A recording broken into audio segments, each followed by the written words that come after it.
Agri-food systems are both critical and deeply vulnerable today. They face increasingly frequent and interconnected shocks, climate disasters, conflict, pest outbreaks, and market volatility. When these systems collapse, the consequences go far beyond food. Livelihoods are lost, economies unravel, and social stability is threatened. The financing for Shock-Driven Food Crisis Facility, the FSFC, is FAO's strategic response designed to keep agri-food systems functioning when everything else is at risk. Climate-related shocks alone cause $123 billion in annual agricultural losses, about 5% of global agricultural GDP. Just as an example, desert locusts in Africa have triggered $8.5 billion in damage. And most critically, conflict remains the leading driver of acute food insecurity globally. FAO designed the FSFC to act before shocks escalate and to finance fast, effective responses when they hit. It is built to enable anticipatory action and rapid response, delivering high returns. $1 invested brings up to $7 in benefit for early action, and $1 investment brings $3 for rapid response. It is also built to attract and leverage private capital, especially from the reinsurance sector, multiplying coverage tenfold and helping close the funding gap for vulnerable countries. It also standardized response triggers using objective, science-based data, bringing transparency, efficiency, and speed through parametric insurance mechanisms. Of course, this initiative complements the existing initiative by filling critical timing and financing gaps, not replacing but enhancing what already is in place. Speed and agile action through a scalable, pre-arranged architecture designed to deploy funds before crises spiral out of control will be essential. Today, less than 1% of humanitarian funding goes to anticipatory action. This is a contradiction when we know we have a return of $1 to $7. Most aid arrives too late, after lives, assets, and opportunities have already been lost. The FSFC addresses this failure head-on, replacing reaction with readiness, delays with speed, and fragmentation with coordination. FSFC brings series of innovations, but the most important ones is that it uses scientific triggers and pre-established evidence-based action plans to guide decisions and release funding in advance of forecasted hazards.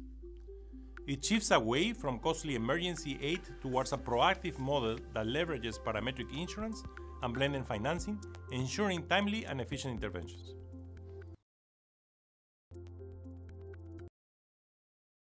FSFC prioritizes scaling up anticipatory action, acting early to reduce the impact of shocks before they escalate.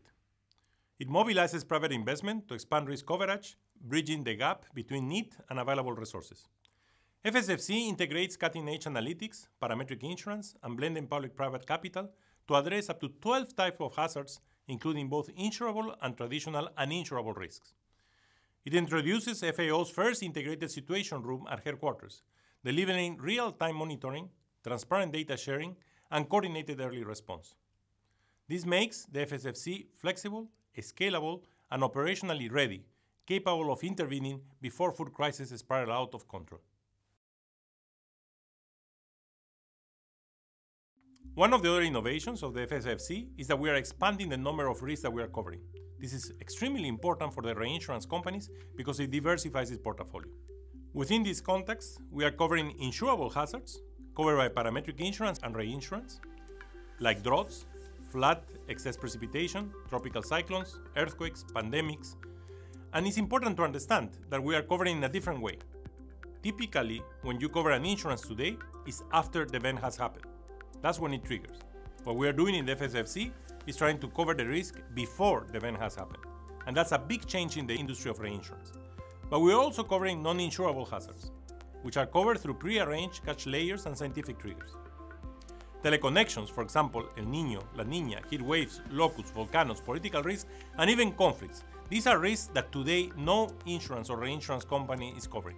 Our goal is to create the critical mass of information and scientific evidence on the triggers so that in the future, as time goes on, reinsurance companies can start to create potential policies on this type of non-insurable risks today.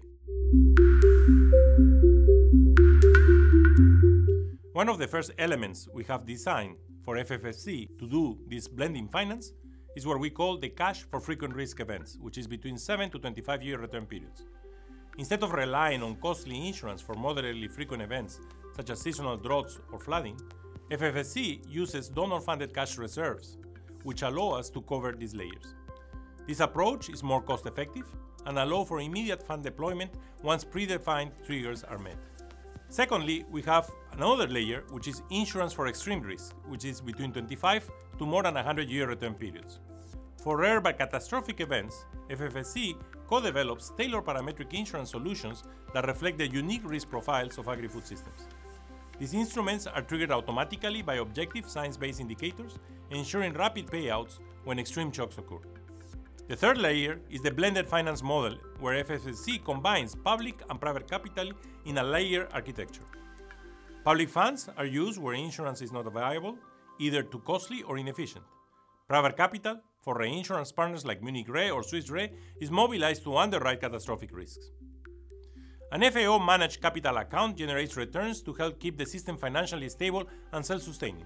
Essentially, what we are doing is we have a trust fund where we have the public funds, and we have the capital account that will fit the returns of that capital account to the trust fund so that we can assure sustainability of the FSFC facility.